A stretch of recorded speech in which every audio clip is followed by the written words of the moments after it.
What is the Oxnard rent control? And then also, what is the Oxnard tenant protection ordinance? So the Oxnard rent control only applies to units that are multifamily or duplexes, two or more units on the same title of land. You are going to be at that 4% rent control. What can somebody do? What should they be doing? And how can they put themselves in the best position to, one, understand this fully, and then two, to make sure that they've got all their ducks in a row? So I highly recommend everyone put them under a rental agreement. Call it a lease, you can call it a rental agreement. Even if it's a month to month, you now have written information, because as of June 3rd, anyone who has a rental property, you will need to register that with the city of Oxnard.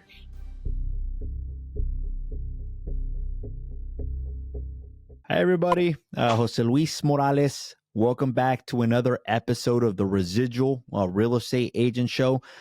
Today, we've got a repeat guest. The name is Janet Sprissler. She is the owner of Rent 805.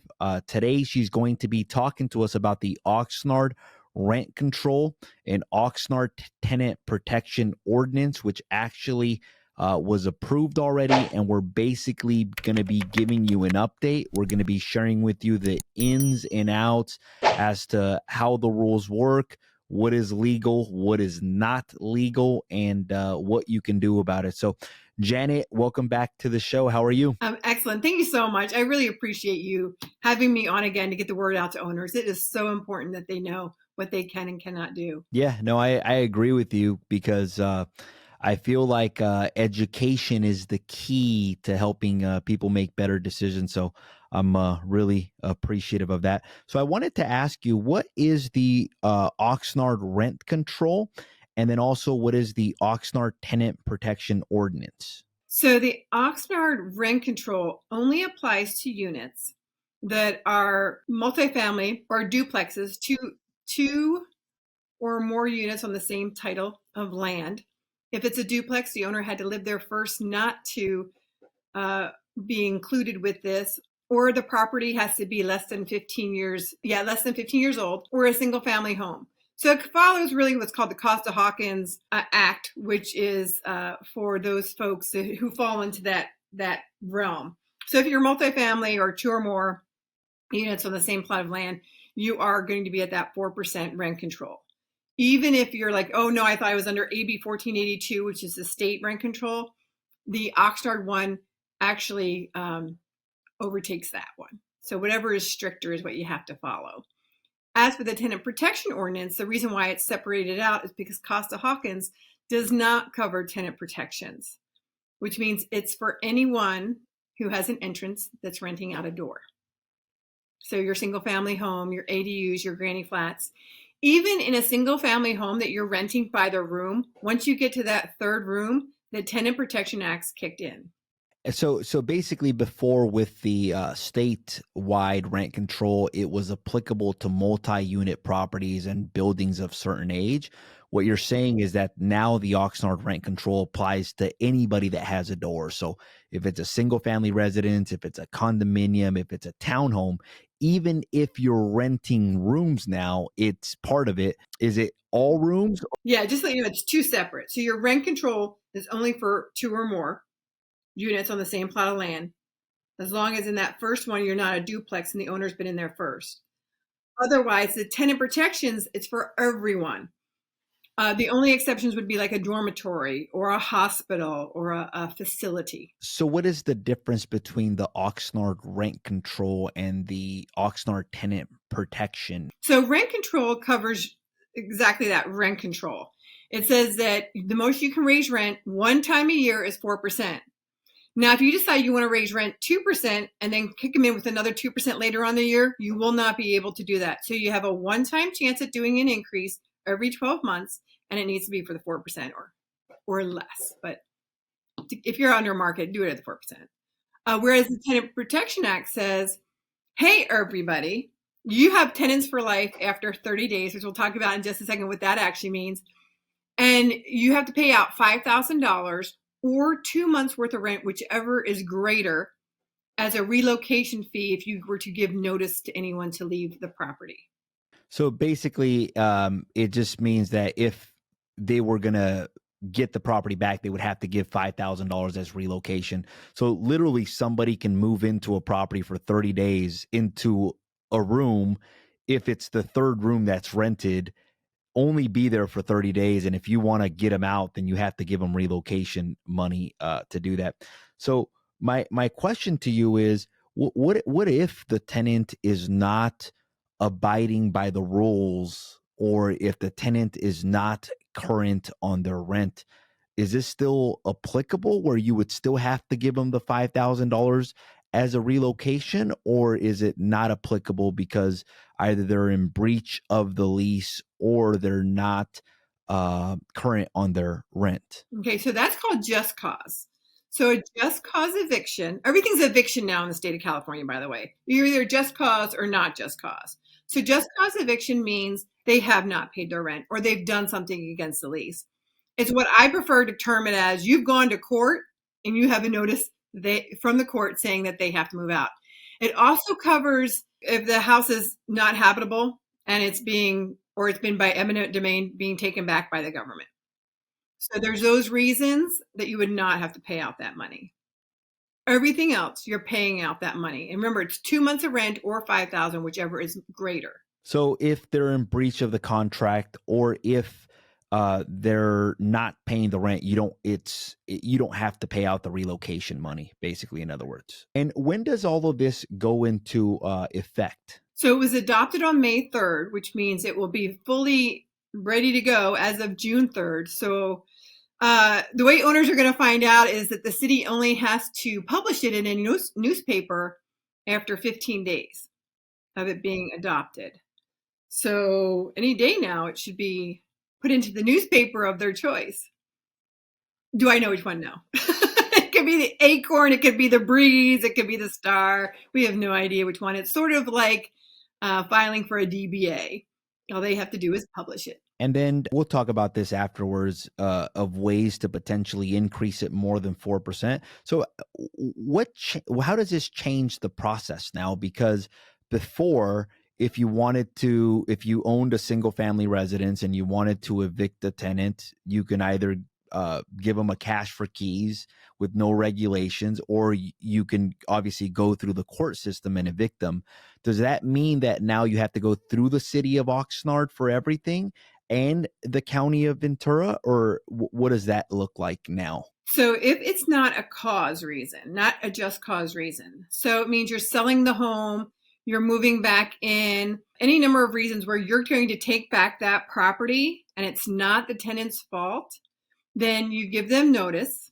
Within 5 days, you then have to give that notice to the city as well. Depending upon what type of reasoning it is, the tenant has 30 days back to respond to the city in regards to that notice and whether they accept it or not. And then the city would decide with you, I guess, on how that's all going to play out. But within 15 days, the tenant has to have that check in hand, or everything's void and you have to start over again. And then what happens if you don't follow this process? So there will be fines involved with the city of Oxnard. This is a $1.25 million program. There will be fines involved. And the idea is they want everybody to adhere to it. It's not going to be like, oh, you can think you can. And they pretty much really hammered it down so that there's not loopholes in their ordinances. They want everyone to follow them. And should the tenant just say, hey, this did not happen this way, then you're getting fined by the city on top of paying whatever kind of damage they feel like the tenant probably owes. So basically, if you went around it, there's going to be fees to do that. So let's say that somebody does want to move back into their unit. Is that possible? Well, an owner can move back in, or their spouse or their children, but the tenant has to agree to it. They have 30 days, I believe, to file back and approve that they are going to be taking the money and leaving, the relocation fees and moving. However, then that person who's moving in must live there for 24 months. You will not be able to rent out that unit. It cannot come back on market. So basically, if you have a family member that wants to move in, the tenant has to be okay with it. They have to say, yes, I'm okay with the X amount of dollars as relocation. And then the person, the family member who's going to move in has to stay there for 24 months. But if I'm going to do a substantial remodel, I know that that was one way that with the rent control for the state of California, people were doing substantial remodels. Once the tenant will vacate, and then once they got done with the remodel, they can re-rent it out to a new tenant. Is that still the same? Well, yes and no. So the way you really have to look at what a substantial remodel is. If you're looking at it's going to be paint and countertops and flooring, that's not considered a substantial remodel. You have to have some plumbing in there. You're going to have some electricity in there, asbestos, lead. There's something major for someone to have to move out. Now, the tenant will get that $5,000 for relocation fees, but then they have to sign off saying, we don't want to move back in at our current rate. They have 6 months to move back in at their current rate. And they have to sign off on it saying that you understand that you can move back in at your current rate after this remodel is done up to 6 months. So basically, if the owner was going to do a substantial remodel with permits, plumbing, and everything, once they get done with the remodel, the tenant has the option of moving back into the unit, basically, at the same rent that they once had it rented at. Yes. Wow. Yeah, that's a huge one. Aside from that, the other ways of somebody regaining possession of their property would just be cause reasons. So, for example, like breach of contract or not making the payment, or you mentioned something to me about a criminal act. What does that mean? So that's one thing, that if there's a criminal act that's done by the tenant on the property, the owner has to report it to the city prior to giving any sort of eviction notice. So the city understands that that could be a problem, but they're saying if you do not report it, like you find out past what they consider a reasonable amount of time, which is what they say, there's not like a time period with that. It just is a reasonable amount of time to tell the city, then you do not get to act upon that. And then just to clarify, the rent control is only applicable to 2 units plus where an owner does not live in one of the units, but the rent protection applies to everyone, basically. So it leads to my question about, what if somebody wants to sell a property? Like if somebody wants to sell a property, does the tenant still have the option, or do you still have to notify the tenant that there's a new buyer, or how does that process work? And then also, what happens and this is to retract, what happens if the tenant says, no, I don't want you to move back in, or I don't want your family member to move back in? That you would have to take up with the city, because as of right now, the way that reads is that the tenant has to approve it. So if you wanted to move back into your property, if the tenant does not approve, it's up to the city to decide whether or not you can move back into your home now. Yeah, because the way it's written is that the tenant has to approve. And then what about selling of a property? So like, let's say that we're going to be selling a property. It's obviously tenant occupied. There's a huge chance that somebody that wants to live there would likely want to buy the property. What does that process look like now? So the tenant has the first right of refusal is really what we're looking at, is that the tenant has a chance to buy that unit as well. I believe an offering has to be made to them, but it's not as strict as saying that they don't have to pay fair market value for it. So the tenant has the first right of refusal to actually make an offer potentially on the property. They have the right to, yeah, they have a right to, I think you have to bring it up to the tenant first. I believe that's the way that's measured out on that. That one I'm not, that one I'm going to say I would have to dive more into that, because it's not really a rental protection, as well as it's, how does that sale work? And I do not do sales. I only do property management. What if now we want to sell a property? Is it as simple as just putting a property on the marketplace, or do we have to go through the city of Oxnard first, notify them that we're going to be selling the property, notify them that there's a tenant in place at the property, or any idea as to how that process works? I know you mainly deal in the management, but I think for real estate agents and homeowners considering selling the property, I think that would add a lot of clarity if you've got any insight there. So you would give the notice to the tenant, and every time you give a notice that you are evicting just cause or not just cause, you have 5 days to get that to the city and register it with the city that you've given them the proper notice.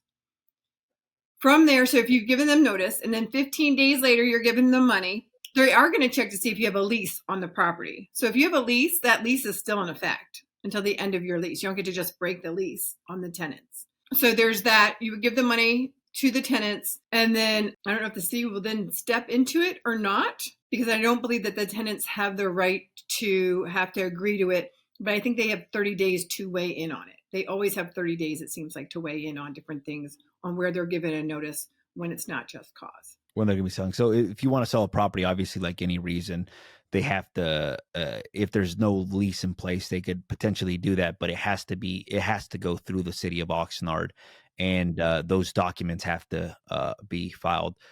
Is it safer to say that it's probably better that handled before the close of escrow as opposed to after the close of escrow? And what are your thoughts on owner rent backs as well, too? Well, if you do not give notice to that tenant prior to, and you have to give them the money, remember, within 15 days, you have to give them that $5,000 or 2 months worth of rent.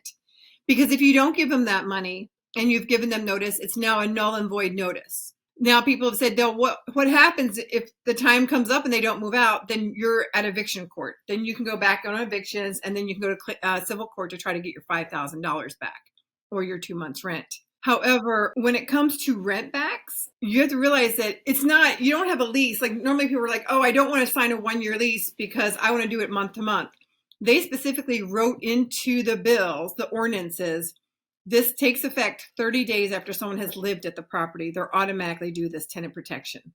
What happens if you give somebody the $5,000 and then the city rejects your request? I think that's why you have to have it in within that 5 days. That's going to be one of those. So in the ordinances, they wrote that everything is subject to the city manager and or his designee.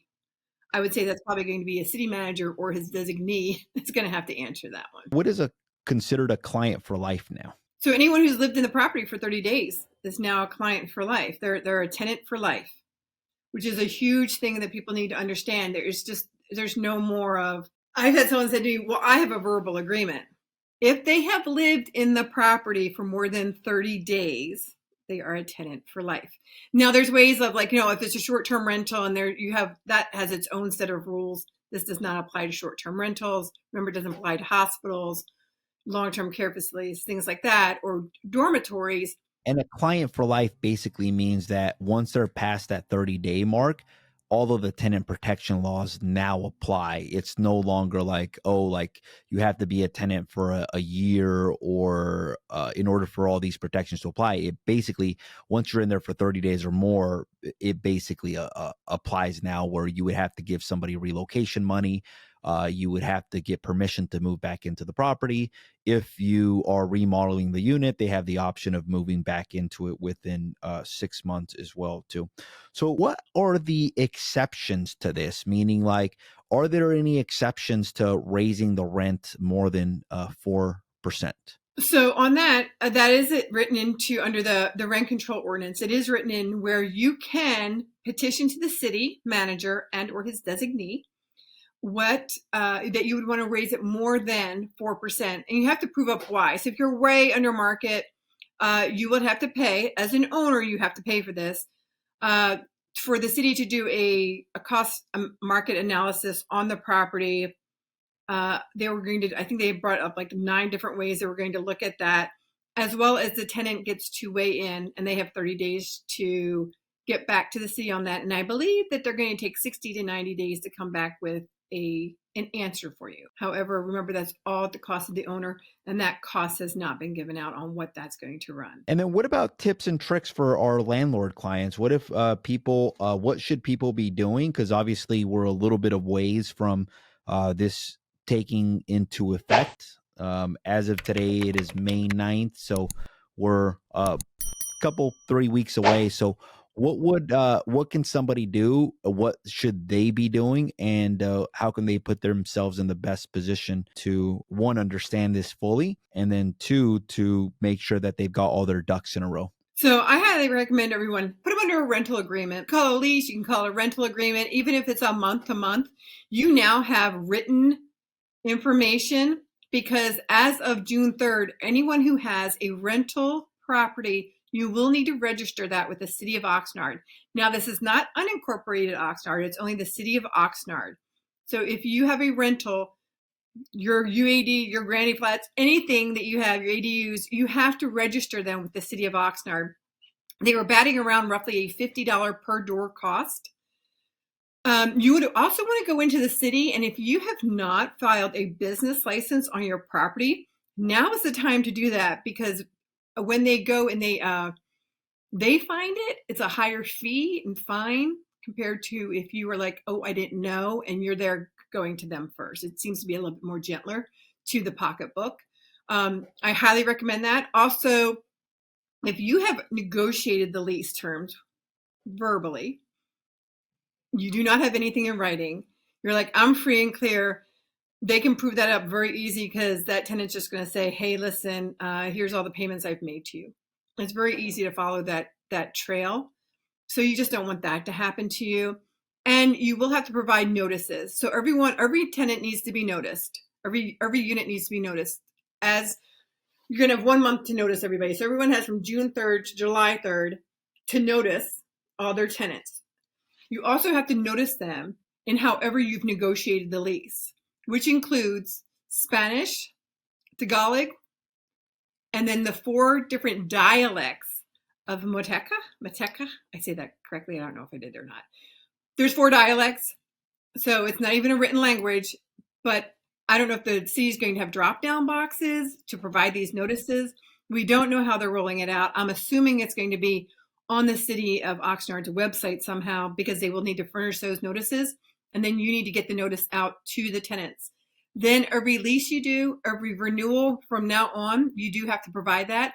Every time you give if you were to give, you're selling the property, you then have to give that notice again. Remember, the notice also has to be in whatever their language is. If you have had that conversation in that language with them to discuss your lease of any sorts.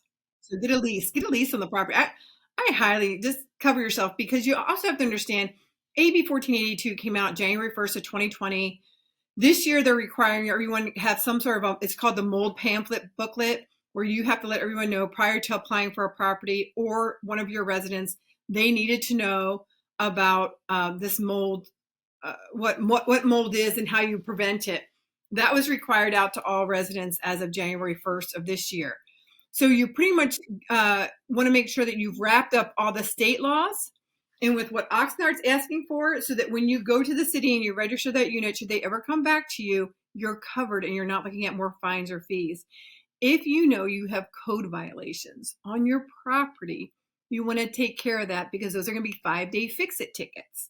That's what the city is just really they've heard about all these folks who have been so code violated, and they're living in the slums, and there's just been horror stories. That's what they want to end, which is also why they're saying that there's tenant protection on that 3rd bedroom and more, because of the fact that, a lot of people say I rent per the room. There's families in this house. There's 5 of us families in this house.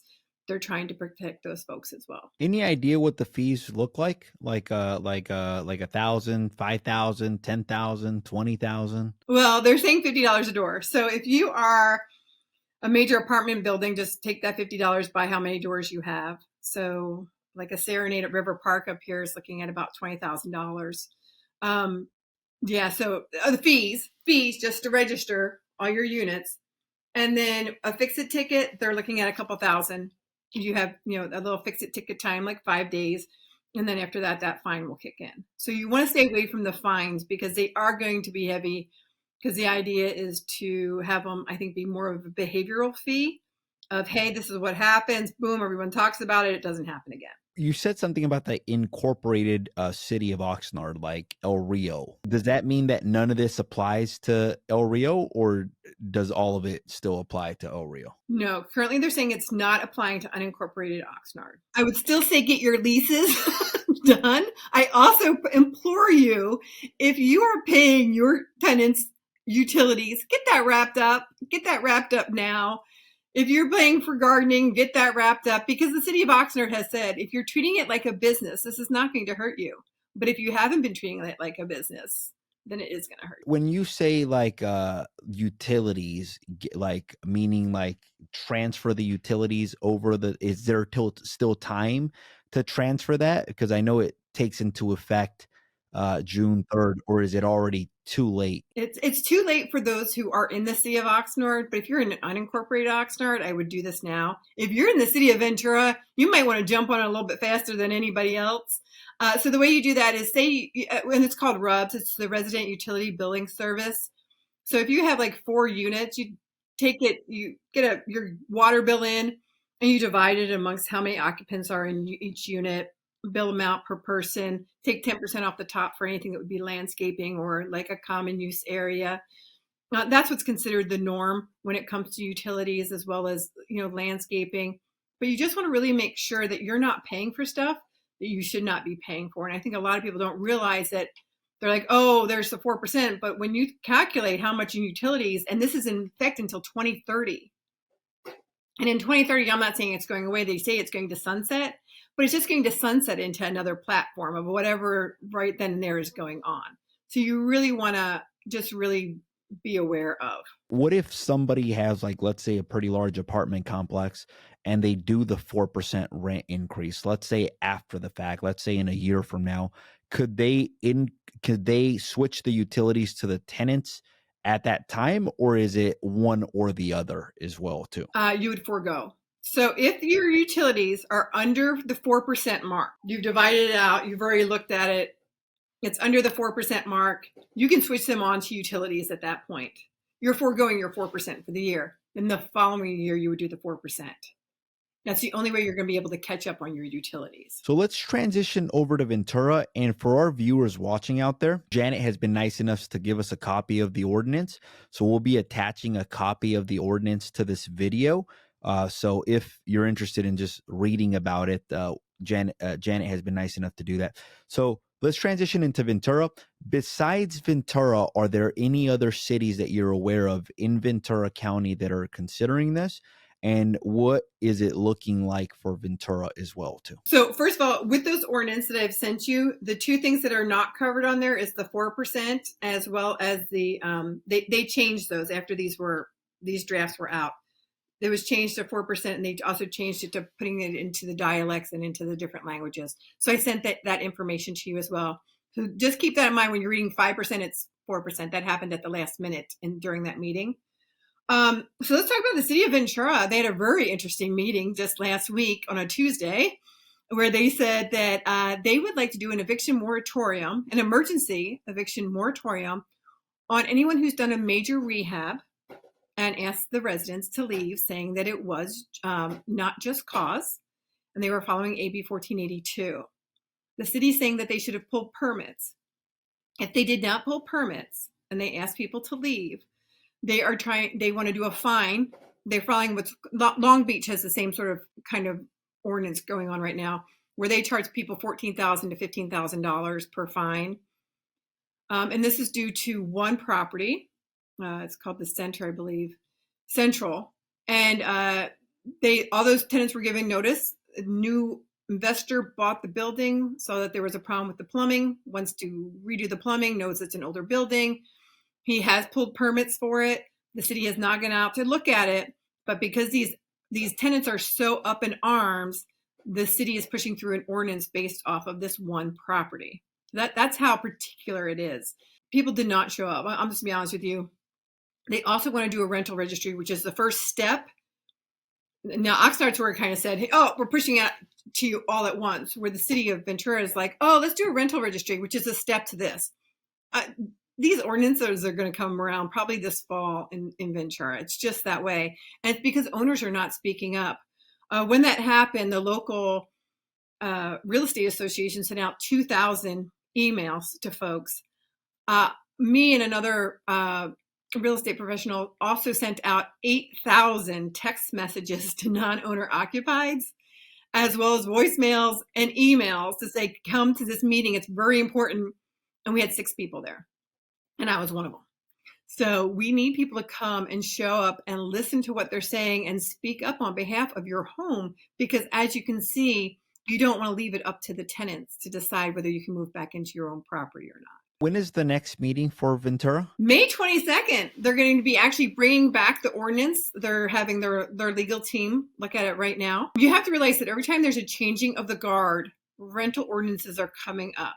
So Oxnard had a huge changing the guard with Tim Flynn coming out, and several seats coming open. There will be new seats coming up this year. You might want to, if this is something that's important to you, home ownership, then you might want to take a seat. In Ventura, they had a huge changing of the guard when Matt Levere left to go to supervisor. So those seats were brought in by folks that really want a strong Tenant Protection Act. Right now, we're not seeing it in Fillmore or Piru. Those folks hasn't changed their seats, and Port Hueneme hasn't said so either. But again, none of them had major changing of the guard, is what I call it.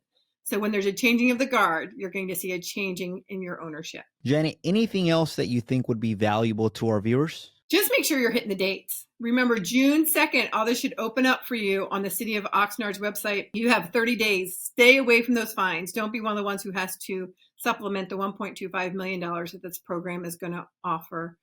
If you have questions, you can reach out to me. If you want to have a deeper dive, I am running webinars on Wednesday and Thursday evenings at 6 and 6:30, just to try to get the word out. So if you're interested in something like that, you can reach out to me at janet@rent805.com, and I can send you that link. But it's going to be a deep dive on the ordinances so you truly can understand what is happening and how it's going to affect your property values. Janet, I wanted to say thank you for taking the time to do this again. For all of our viewers, this was episode number 120. Today we discussed Oxnard rent control and Oxnard tenant protection. If you've enjoyed this episode, make sure to hit that subscribe button. If you feel that this episode would be valuable to a friend, a neighbor, a family member, make sure to hit that share button and send them the link. Once again, this is Jose Luis Morales, Janet Sprissler, Rent 805. If you have any additional questions, feel free to reach out to Janet or myself, and we're happy to help you. And we'll include a copy of the document as well, too, in our video. So thank you guys, and make it a great day. Bye-bye.